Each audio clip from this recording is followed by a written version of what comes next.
Hello children, how are you all? Hope everybody are good. Did you all do your revision? Did you all finish studying the previous lessons?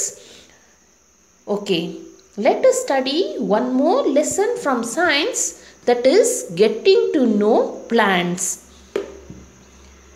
There are a variety of plants around us. Some are very big, some are very small. So we have to study about the different varieties of plants and their parts. Children, you have garden plants at home and they have different types of leaves. Some are very big plants and some are very small. And some have green leaves while some others may have reddish or yellowish leaves. Did you all observe? And they bear different attractive flowers also. Some of the plants bear fruits.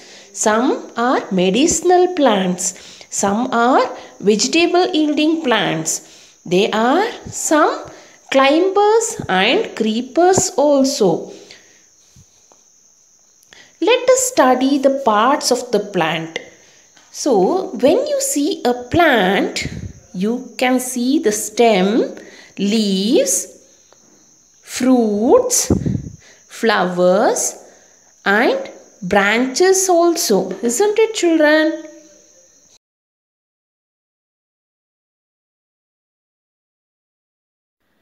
As I mentioned earlier, you can see varieties of plants around you. What you have to do is go around and observe the plants. So when you observe, you may notice that some plants are smaller than you, some plants are about your size, and some plants may be much taller than you.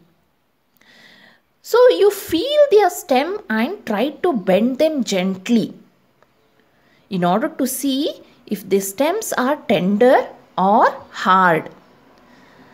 Try to hug a huge tree or a tall plant. Then you will find out their thickness. You will find out how thick their stems are. You also notice that some plants have branches in them, and the branches may grow close to the ground or higher up on the stem. According to these characters, plants can be grouped into three types. Those are herbs, shrubs and tree. You might have seen a tomato plant. It belongs to the category herbs. You will have lemon plants at home. Lemon plant belongs to shrub. Mango tree, guava tree, coconut tree, all these are the plants belonging to the category of trees. Let us study in detail about herbs. What are herbs? Small plants with green and tender stem are called as herbs. They are usually short and it may not have branches in them. All the small plants are called as the herbs. Small plants with green and tender stems are called as herbs.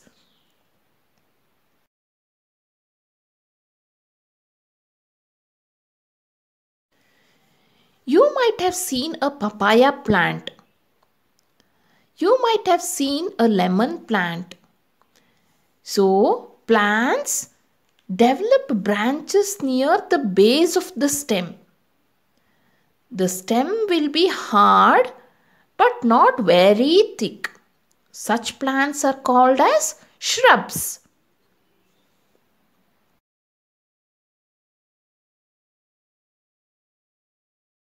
Some plants are very tall and have hard and thick stem. So the stems have branches in the upper part and It is much above the ground. Such plants are called as trees.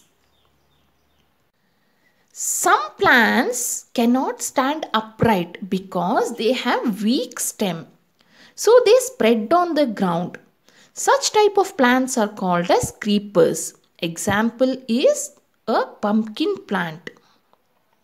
Some plants are there where they take the support of some other plants, or they take the support and then climb up. Such plants are called as climbers. Here also the plants have weak stem. They cannot stand upright on their own. They have to take the support and then climb. Such plants are called as climbers. Example is a pepper plant you have seen in your estate, isn't it, children?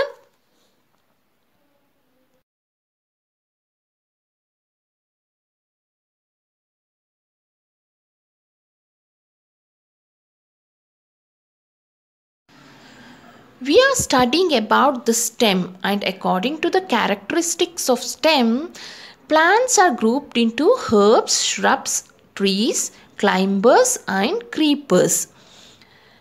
One more important thing is stem bears leaves, branches, buds, flowers and fruits. All these parts can be seen. That means it grows above the soil. One more part of the plant that goes into the soil is the root. Roots help in fixing the plant in the soil. As the root absorbs the water from the soil, the stem helps in upward movement of water. The water and minerals go to leaves and other plant parts attached to the stem. So here they have taken a plant and you can see the stem region. They have taken colored water in the glass and they have immersed a plant. So after few days you can see that the colored water moves above in the upward direction. So the red color can be seen in this stem. In this activity, you can come to know that stem helps in upward movement of water. Let us study about the leaves. The part of the leaf by which it is attached to the stem of the plant is called the petiole. Petiole helps in attaching the leaf to the stem of the plant. You can see the green part of the leaf, that is called the lamina. There are small lines running here and there in the lamina region. Those are the veins. There is a prominent line in the middle of the leaf that is known as midrib. Usually designs are made by the veins called the leaf venation. If the design is net-like on both the sides of the midrib, then the venation is said to be reticulate venation. In leaves of grass, you might have seen that veins run parallel to one another. This type of venation is called as parallel venation. Here the veins will not meet each other. Whereas in case of reticulate venation, you can see network of veins. Veins connect here and there in the lamina. The leaves of the plants are green in color. You know why it is green in color? Because it has a pigment called chlorophyll. Leaves prepare their own food in the presence of sunlight with the help of this chlorophyll.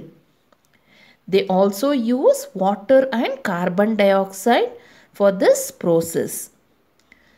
What is that process called? It is photosynthesis. Photosynthesis is an important process taking place in plants. What is the byproduct of photosynthesis? It is oxygen. Oxygen is given out in the process of photosynthesis. So only photosynthesis is considered as an important process going on in the environment. The food prepared by leaves ultimately gets stored in different parts of the plant. The leaf uses the water to make food. Where does the water come from? The leaves get water from the roots. The roots absorb the water from the soil and thereby transport it to the leaves through the stem. The leaves also lose water through transpiration. What do you mean by transpiration? Water comes out of leaves in the form of vapor. This process is called as transpiration. You can see small droplets of water coming out of the leaf. It is called as transpiration. Let us study about one more important part of the plant, that is root systems. We have studied that stems are of different kinds, leaves are of different kinds. Likewise, even the roots are of two types, taproot system and fibrous root system. In case of taproot system, the main root emerges from the base of the plant and goes deep inside the soil. The smaller roots come from the main root. Those smaller roots are called as the lateral roots. Whereas in case of fibrous root system, there is no main root. All the roots emerge from the base of the stem and they go inside the soil. So this type of root system is called as fibrous root system. Understood the difference between taproot system and fibrous root system? In case of fibrous root system, there is no main root. All the roots emerge from the base of the stem. In case of taproot system, main root will be there and lateral root emerges from the main root. You all know that the roots absorb water and minerals from the soil and the stem conducts these to leaves and other parts of the plant. Likewise, the leaves prepare the food travels through the stem and is stored in different parts of the plant. We eat some of the roots also, like carrot, radish, sweet potato, tapioca and so on. We also eat many other parts of the plant where food is stored. Now, we must agree that stem is like a street with two-way traffic, where there is movement of water and minerals in the upward direction and there is movement of food particles from the leaves to the roots also. So there is downward movement of food particles. Isn't it, children? So stem is like a street with two-way traffic.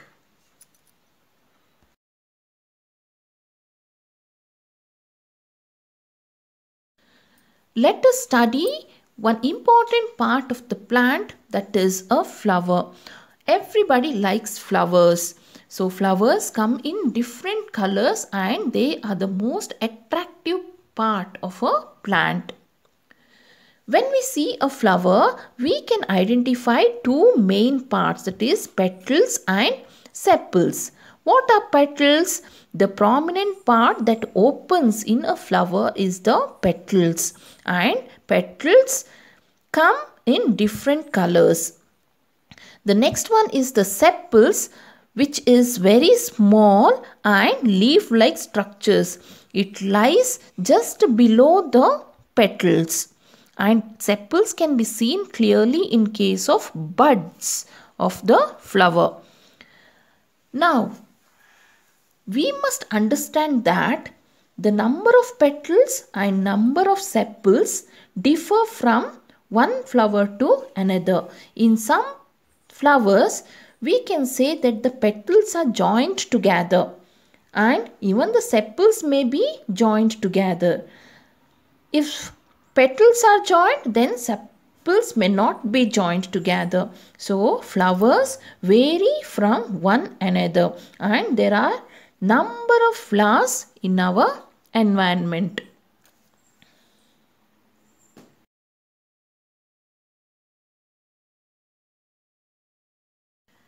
In order to study the inner parts of the flower, we need to remove the petals and sepals. So when we do so, we get the other parts of a flower. We can see yellowish colored parts, those are the stamens. In case of stamens, we can identify the parts like anther and a filament. So the other parts are a pistil. This is the hibiscus flower and you can identify a long tube-like structure known as the pistil. Pistil has three parts: stigma, style and ovary at the base of the sepals or near the sepals. Ovary is there. So this is a long tube-like structure called the pistil having three parts: stigma, style and ovary. So when we cut open this ovary, longitudinally we can see the arrangement of small ball-like structures known as ovules. So longitudinally, if we cut the pistil, we can see the ovules arranged like this. If it is cut horizontally, then we can see the arrangement of ovules in the form of a circle. Ovules are small ball-like structures found inside the ovary. We have studied about the parts of the flower like sepals, petals, stamens and pistils. So in some flowers, there is no difference between sepals and petals. In some flowers, the number of stamen is different from the number of petals. So structure of the flower is not always the same. The number of sepals, petals, stamens and pistils may be different in different flowers. Now in this lesson we have studied about the features and functions of leaves, stems and roots. Hope all have understood the lesson.